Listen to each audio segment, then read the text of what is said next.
예, 너무너무 은혜롭습니다. 아유, 그냥 피곤하고 지친 얼굴이 기쁨으로 바뀌는 생명의 찬양인 줄 믿습니다. 얼굴에 그냥 성령의 은혜로 다림질을 한 것 같아요. 얼마나 찬양이 쉽고 마음에 쏙쏙 들어오고 제가 은혜 받았습니다. 오늘 말씀 보면은 다윗이 이스라엘 경내에 머물다가는 사울의 손에 잡혀 죽을 것 같으니까 적국 블레셋 땅으로 피하여 들어갑니다. 그렇게 되면 사울 손에서 살 수 있을 것이다. 사울의 손에서 살 수 있을 것이다. 그렇게 생각을 한 것이겠죠. 그렇게 600용사와 함께 다윗이 블레셋 가드 왕 아기스에게 건너갑니다. 일종의 정치적 망명이죠. 이 블레셋의 작은 성읍 시글락에서 얼마 동안 1년 4개월 동안 지냈더라. 그렇게 성경은 말씀하고 있어요. 참 가슴 아픈 이야기죠. 블레셋의 명장 골리앗을 무찌르고 이스라엘의 전쟁 영웅이 된 다윗이 이제는 적국 블레셋에 망명하여 가드왕 아기스의 휴야 장소로 들어가면서 목숨을 구걸하고 있습니다. 그런데 그 블레셋의 가드왕이 지난번에는 이 다윗의 정치적 망명을 거부했습니다. 그런데 왜 이번에는 받아들였을까? 이스라엘을 무찌르는 데 있어서 그와 그의 군대가 필요하다고 여겼기 때문입니다. 이 사실을 사무엘상 27장 12절을 통해서 알 수가 있어요. 이렇게 기록하고 있습니다. 아기스가 다윗을 믿고 말하기를 다윗이 자기 백성 이스라엘에게 심히 미움을 받게 되었어요. 사울 왕에게 제일 미움을 받게 되었죠. 그는 영원히 내 부하가 되리라 고 생각하니라. 이런 이유 때문에 아기스는 다윗의 망명을 허락합니다.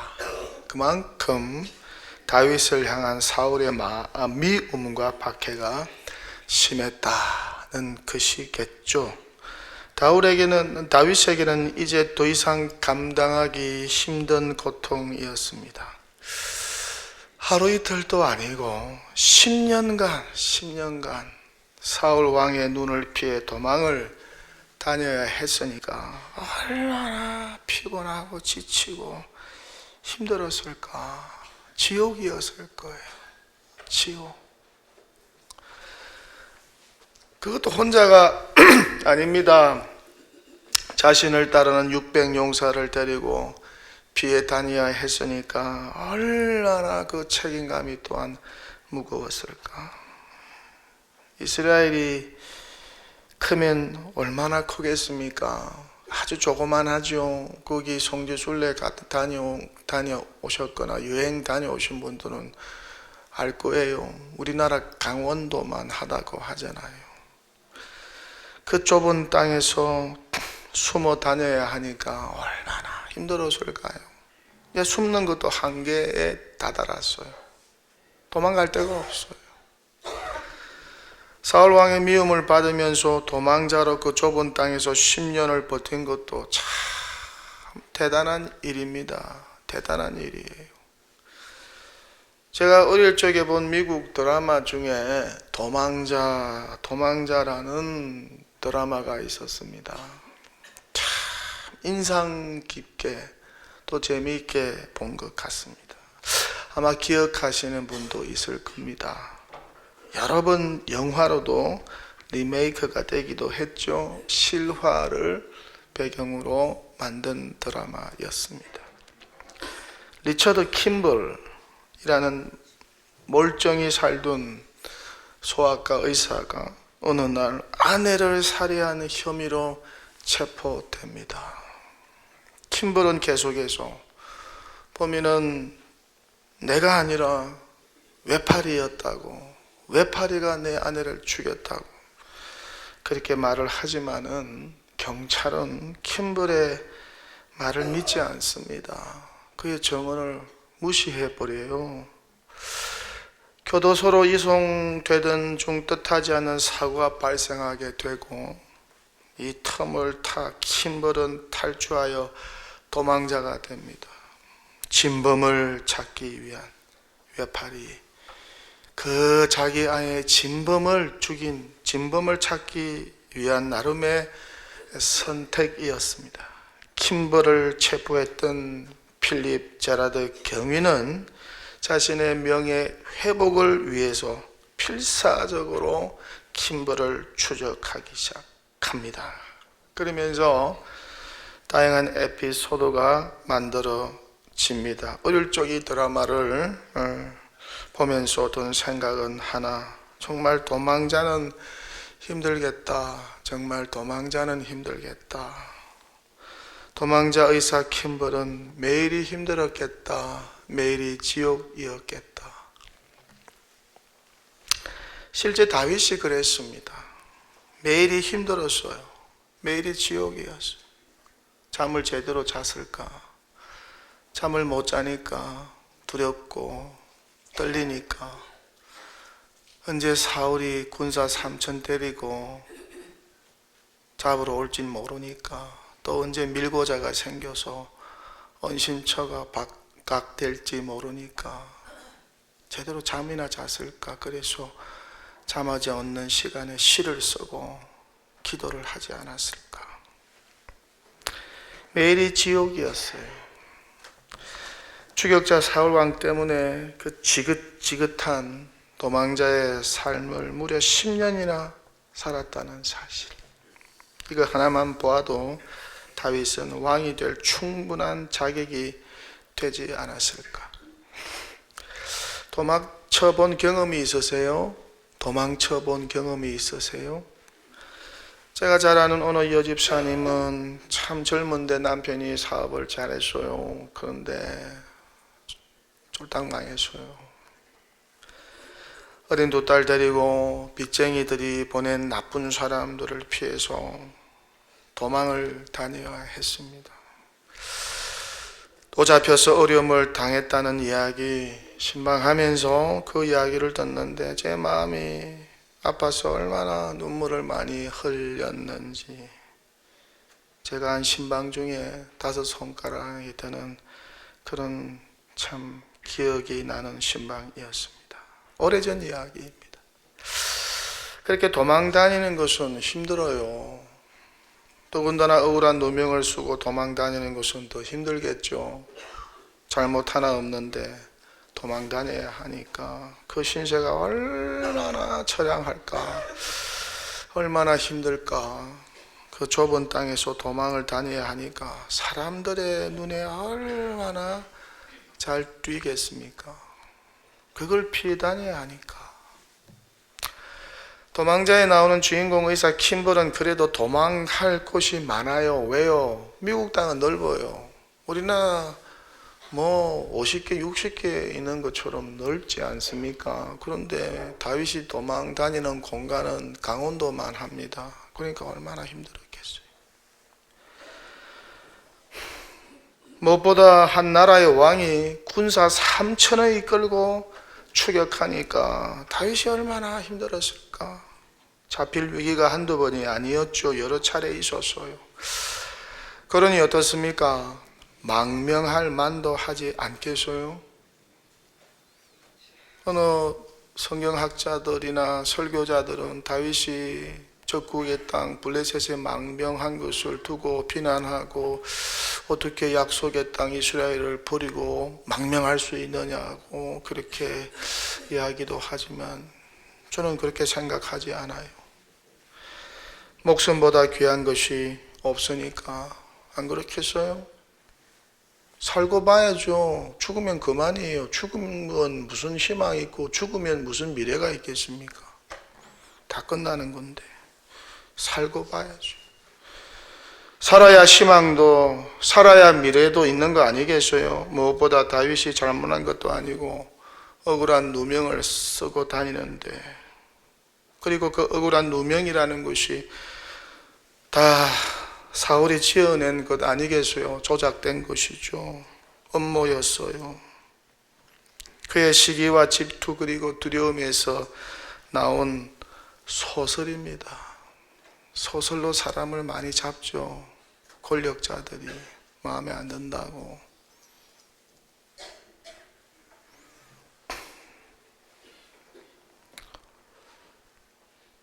그러니 다윗이 얼마나 억울하고 고통스러웠을까. 십자가에 매달린 예수님처럼 억울하고 고통스러웠을 거예요. 죄 없으신 예수님이 재판받고 십자가 사형 언도를 받았으니까 인간적으로 얼마나 억울했을까. 우리들 말로 억장이 무너졌을 거예요. 저와 여러분을 구원하기 위하여서 그 억울함을 참으셨죠. 그런데 어떻습니까? 착하고 선한 다윗이 사울을 죽일 수 있는 두 번의 기회가 찾아왔다는 것입니다. 그런데 그럼에도 불구하고 그는 여호와께서 기름 부어 세운 왕이라고 하면서 사울을 죽이지 않았습니다. 엔게디 광야 동굴에서 또 십광야 하길라산 앞에서 그렇게 두 번의 기회를 얻었지만은 사울 왕을 다윗은 죽이지 않았습니다. 그에 대한 처벌을 하나님께 맡겼어요. 하나님께서 알아서 처리해 주세요. 대적 원수 여러분을 힘들게 하는 사람들이 있습니까? 하나님께 맡기세요. 내가 머리 써서 처리하려고 하면은 흔적이 남아요. 그러면 또 복잡해져요. 하나님께 맡기세요. 깨끗하게 하나님께서 때가 되면 처리해 주십니다. 깨끗하게. 다윗의 위대성을 보여주는 대목이라고 할 수가 있어요. 그렇게 그는 어쩔 수 없이 참다가 도망 다니다가 10년을 그렇게 도망 다녔으니까 자신뿐만 아니라 자신을 따르는 600명의 용사와 가족까지 다 잃게 될 것 같으니까 마지막 카드로 블레셋 가드왕 아기스에게 망명을 한 것입니다. 그러자 아기스 왕은 다윗에게 시글락이라는 지방 성읍을 주었고 다윗과 그 일행은 그곳에서 살게 됩니다. 얼마 동안? 1년 4개월 동안. 모든 것을 포기하고 조국 땅을 넘어 적국 땅으로 망명을 한 것이죠. 그러니 얼마나 그의 심정이 괴롭고 고통스러웠을까. 그가 다시 고국으로 돌아갈 수 있는 길은 딱 하나, 사울이 죽는 겁니다. 사울이 죽을 때까지 기다리는 수밖에 없어요. 이런 기다림, 언제일지 모르는 아득한 기다림, 그런 기다림의 강을 우리도 건너야 할 때가 있죠. 언제까지 기다려야 할까? 다윗이 그랬습니다. 그렇게 모든 것을 포기하고 시글락에서 살아갑니다. 모든 것을 포기한 채 희망이 없어요. 끝났어요. 어떻게 여러분들에게 이런 경험이 있으셨나요? 모든 것을 포기하고 살았던 여정과 시간들. 다윗에게 이 1년 4개월 시글락의 시간이 바로 그런 캄캄한 칠흑과 같은 어두움의 시간이었습니다. 무엇보다 사람들에게 잊혀진 시간이었어요. 사울 왕도 보고를 받아 알았을 것입니다. 그렇게 다윗의 존재가 사울 왕과 이스라엘 백성들에게서 잊혀져 갔습니다. 사람들의 관심에서 멀어지고 잊혀진 시간, 더 이상 희망도 꿈도 꿀 수 없는 시간, 깨어진 꿈을 끌어안고 살아야 했던 시간, 수모와 수치를 무릅쓰고 생존을 위하여서 몸부림쳐야 했던 시간, 이렇게 더 이상 꿈꿀 수 없는 어두운 터널의 시간이 바로 다윗에게 시글락의 시간이었습니다. 어떠세요? 여러분에게도 이런 시글락과 같은 어두운 시간이 있으셨나요? 외롭고 힘겨웠던 시글락의 시간. 살다 보면 한두 번쯤은 다 이런 경험을 하게 되는 것 같아요. 이런 시글락의 시간, 웅둥이처럼 푹 파인 시간, 칠흑 같은 어둠의 시간, 지우개로 싹 지우고 싶은 시간. 우리 예수님도 시글락의 시간에 있었어요. 십자가의 길이 바로 그 시간이 아니었을까? 믿었던 제자에게 배신을 당하고 체포되고 재판받고 죄 없으신 주님께서 사형언도를 받고 십자가에 매달려 고난당하면서 또 사람들의 조롱과 멸시와 천대를 받은 시간, 그 시글락의 시간을 주님은 홀로 통과해야 했습니다. 우리를 죄에서 건지기 위해서 시글락의 길을 택하시고 자원하여 가셨어요. 아니 어쩌면 공생의 3년뿐만 아니라 전생애가 시글락과 같은 외롭고 힘든 여정이 아니었을까. 저 하늘 영광 보좌 다 버리시고 이 땅에 오셨으니 누구 하나 주님을 반겨주는 사람이 없어요. 가난의 시절을 보내었습니다. 그렇게 하나님이 사람이 되셔서 사셔야 했으니 주님의 삶 자체가 시글락의 시간이 아니었을까. 모세의 미디안 광야 생활 40년은 어떻습니까? 살인자가 되어 도망쳐 살아야 했던 미디안에서의 40년 광야 생활. 모든 기능이 어눌해졌어요. 말도 어눌해지고 그렇게 똑똑했던 모세가 거의 바보가 되어 갑니다. 왕자가 저 광야 총구석의 목자로 40년을 살았으니까. 그런데 하나님은 바보가 되어가는 모세를 들어서 사용하셨어요. 바보가 되어가는 모세를 들어서 사용하셨어요. 똑똑한 왕자 모세를 들어 사용한 게 아니라 바보가 되어간 모세를 들어 사용하셨습니다.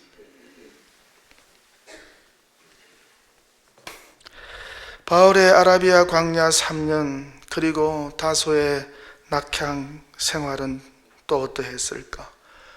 꿈을 읽고 살아야 했던 시간, 사람들의 기억 속에서 완전히 멀어지고 잊혀진 채로 살았던 시간, 요셉이 애굽에서 겪어야 했던 종살이와 옥살이 13년은 또 어떠했을까? 모두가 다 시글락의 여정이 아니었을까? 희망이 보이지 않는 어둡고 캄캄한 시간. 넬슨 만델라가 루벤 숨에서 지내야 했던 27년 감옥 생활은 또 어떠하였을까? 그는 종신형을 받았습니다. 인권운동하다가 종신형을 받았습니다. 감형이 되어서 27년을 루벤 섬에서 살아야 했습니다. 희망의 신학자로 알려진 독일 신학자 위르켄 몰트만, 그가 겪었던 포로 생활은 또 어떠했을까?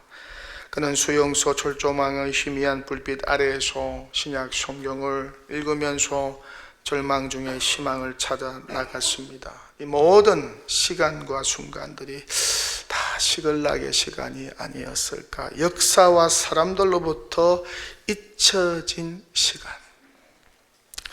이 시글락의 시간을 우리 예수님뿐만 아니라 성경과 위인들 모두가 다 통과하였다는 사실, 그렇게 인생의 겨울 혹한 길을 통과해야 인생의 봄인 개화기를 맞이할 수 있다는 것이죠. 이것이 성경과 인생의 진리입니다. 그래서 고난은 필수이지 선택이 아닙니다. 십자가와 부활은 끝없이 반복되고 있습니다. 제가 미국에서 개척하다가 힘들 때마다 찾았던 어느 수양관, 그곳에서 기도하면서 머물 때가 간혹 있었습니다. 강 주변 숲속이었고 넓고 한적한 곳입니다. 그런데 나중에 알고 보니 이곳에 한국에서 대통령을 지낸 분이 정치적으로 어려움을 겪을 때 이곳에 와서 좀 머물렀다 간 곳이라는 이야기를 들었습니다. 그분에게는 아마 이곳에서의 시간이 시글락의 시간이 아니었을까. 이 시간을 통과하여 훗날 그는 한 나라의 대통령이 되었습니다. 저에게도 시글락의 시간이 있었어요. 하나님 외에는 다른 방법이 보이지 않았던 시간, 내가 할 수 있는 것이 아무것도 없다는 것을 뼈저리게 느꼈던 시간, 얼마나 답답하고 절망적이었는지 저 자신의 무능을 그렇게 뼈저리게 느껴본 적이 없어요. 2004년 2월에서 2005년 2월까지, 2009년 10월에서 2010년 9월까지, 그리고 2011년 11월에서 2015년 10월까지의 시간을 잊을 수가 없어요. 그런데 하나님께서 도와주셨어요. 저의 신음소리에 귀를 기울여 주셨어요. 무엇보다 감사한 것은 힘겨운 시간을 통과할 때 주에게 사랑과 관심의 시그널을 보내준 분들이 계셨다는 것입니다. 평생 잊지 못합니다. 힘들 때는요, 말 한마디, 표정 하나도 얼마나 큰 위로와 힘이 되는지 몰라요.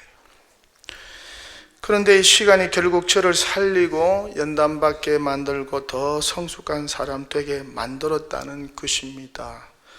아마 이런 시글락의 시간이 없었다면 오늘의 저도 없지 않았을까. 그렇게 보면 이 시글락의 시간이 어떻다는 것입니까? 변장된 축복의 시간이었다는 것이죠. 결국 이 시글락의 시간을 통과하면서 다윗은 이스라엘의 왕으로 등극합니다. 원수 사울은 어떻게 되었을까? 여호와께서 때가 되면 적절하게 처리해 주셨어요. 깨끗하게 처리해 주셨어요. 사울의 전사 소식을 듣고 결국 다윗은 시글락을 떠납니다. 그리고 훗날 그는 이스라엘의 왕으로 등극하게 됩니다. 저는 두 가지를 적용하고 싶어요. 두 가지. 그 하나는 내가 겪고 있는 이 시글락의 시간을 축복의 통로로 보자는 것입니다. 끝난 시간이 아니라 하나님께서 더 큰 축복을 예비해 두고 계신 연단의 시간으로 이해하고 해석하고 생각하자는 것입니다.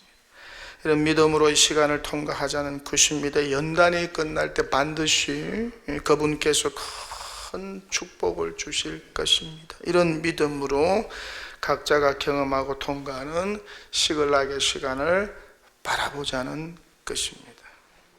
또 다른 하나는 우리 주변에 이 시글락의 시간을 통과하는 이들에게 더 많은 관심과 사랑의 시그널을 보내자는 것입니다. 사람이 살맛 날 때가 언젠가요? 사람이 살맛 날 때가 언젠가요? 자신이 누군가에게 관심과 사랑을 받고 있다고 느낄 때가 아니겠어요? 반면에 죽을 맛은 언제일까요? 사람들의 무관심, 쳐다봐도 인사 안 해요. 전화를 해도 받지도 않아요. 톡을 해도 반응이 없어요. 문자를 보내도 반응이 없어요. 이런 무관심, 사람들의 내리속에 자신이 잊혀졌다고 느낄 때입니다. 그래서 왕따를 당하면 어떻습니까?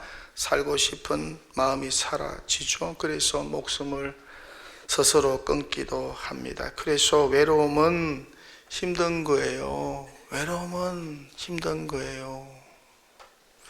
왜요? 인간은 관계성의 존재이기 때문에, 인간은 관계를 맺으면서 살도록 하나님께서 창조하셨기 때문에 관계가 끊어지면 그 사람 오래 살지 못해요. 관계가 끊어지면 그 사람에게 정신적으로 육체적으로 많은 문제가 있을 수가 있어요.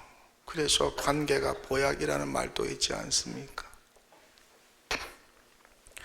그러니 우리는 어떻습니까? 우리 주변에 이런 시글락의 시간을 통과하는 분들이 있다면 그들에게 하나님의 사랑과 그리스도의 사랑을 보여주고 실천하자는 것입니다. 예수님은 힘겨운 시간을 통과하는 인생들에게 끝없이 이런 사랑과 관심의 시그널을 보여주었어요. 근데 바리새인들은 끊어버렸어요. 그들에게 무관심했어요. 시글락의 시간을 통과한 사람들만이 그 마음을 알 수 있겠죠. 우리 교회 안에도 시글락의 시간을 통과하는 분들이 많아요. 코로나 이후 더욱 그 현상이 두려워지고 있어요. 질병으로 인하여 교회 출석하지 못하는 분들, 집에서 병원에서 요양원에서 외롭게 지내는 연로한 교우들, 이런 분들이 점점 많아지고 있어요. 이분들에게 더 많은 사랑과 관심을 가져야 하지 않을까? 또 깨어진 꿈으로, 학업과 사업의 실패로, 관계의 어려움으로, 실직으로 인하여 보이지 않는 우리의 시야 속에서 멀어져간 교우들도 있어요.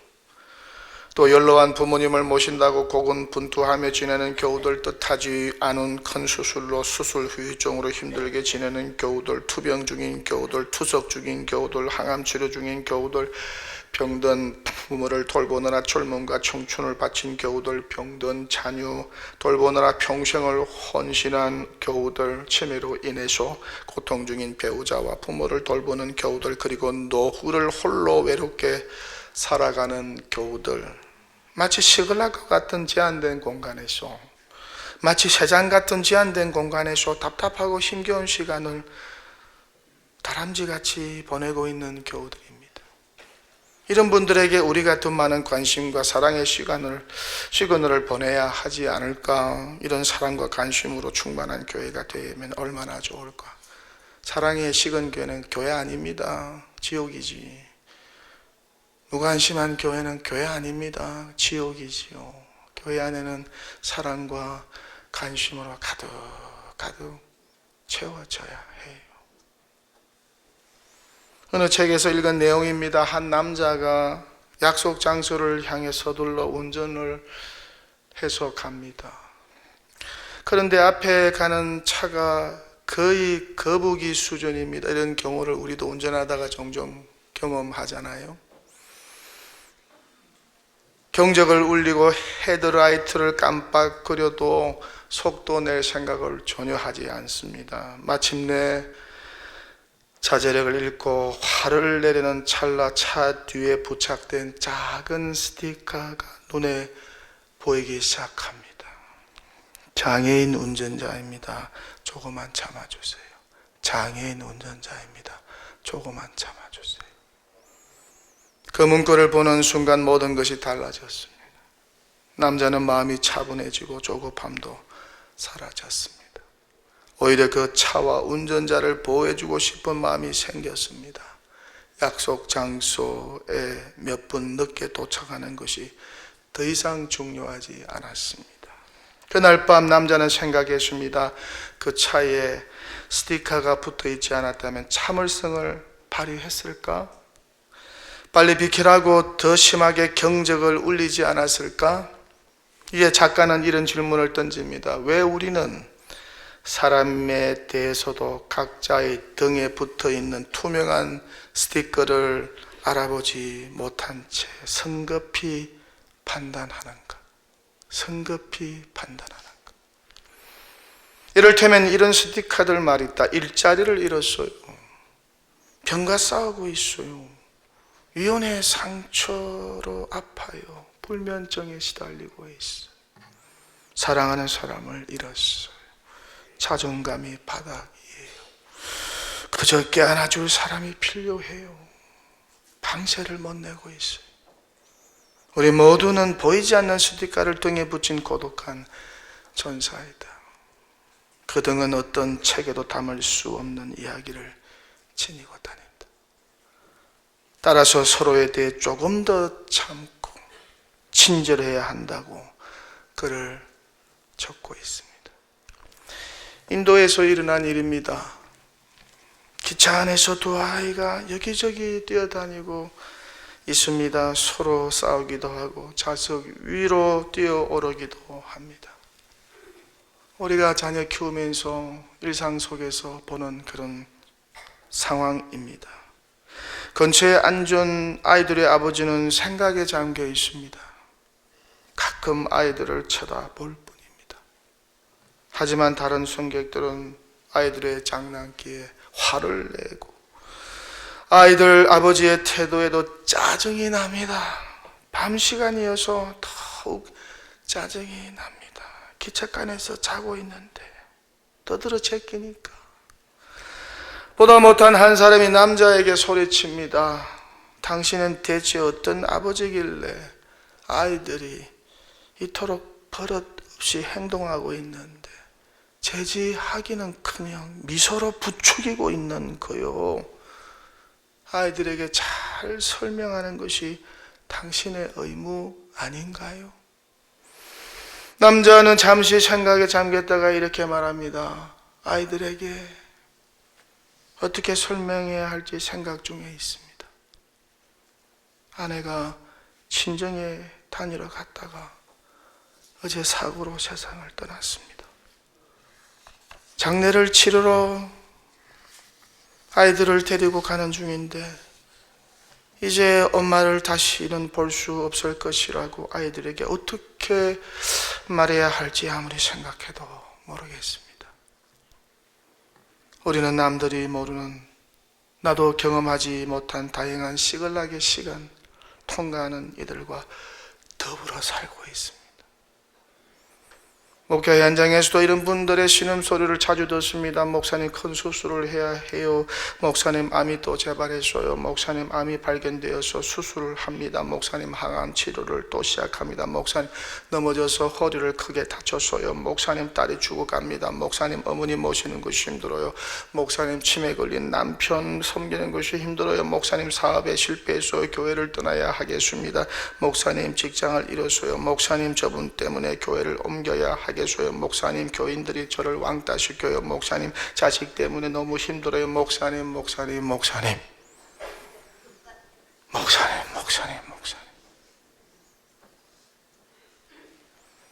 그렇게 또 다른 시글락을 통과하는 교우들을 보면 마음이 아프고 찢어집니다. 왜 시글락이 있는 것일까? 왜 시글락이 이렇게 다양할까? 왜 시글락을 통과해야 하는 것일까? 생각이 많아집니다. 하고 싶은 말은 많지만 이야기 안 하고 설교를 마치겠습니다. 어느 분이 책에서 이렇게 글을 적고 있어요. 호주 시드니에 사는 교민이 고국을 다녀가는 길에 개나리 가지를 꺾고다가 자기 집 마당에 옮겨 심었다. 이듬해 봄이 되었다.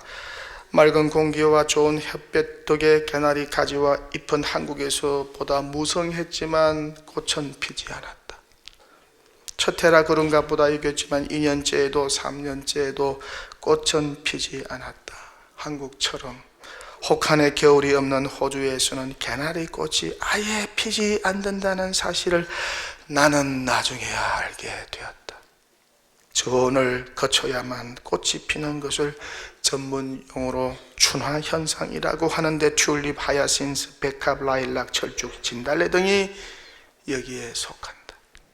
인생은 마치 춘화현상의 꽃과 같다. 눈부신 인생의 꽃은 인생의 혹한을 거친 뒤에야 꽃망울이 맺히는 법이다. 봄에 씨를 뿌리는 봄보리보다 가을에 파종의 겨울을 나는 가을보리의 수확이 훨씬 더 많다.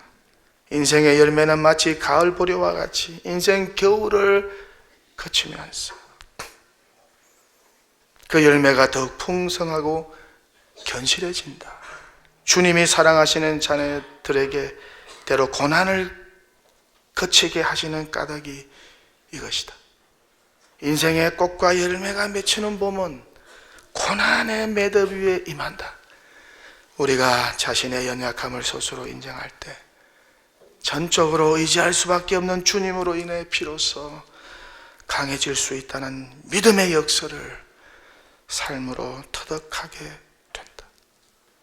시글락의 시간을 믿음과 인내로 지혜로 주님의 십자가를 붙들고 소망 가운데 은혜로 잘 통과하셔서 예비된 하나님의 축복을 누르시고 뜻하지 않게 다가오는 인생의 황금길을 마음껏 누리시는 주의 백성 되시기를 축원합니다.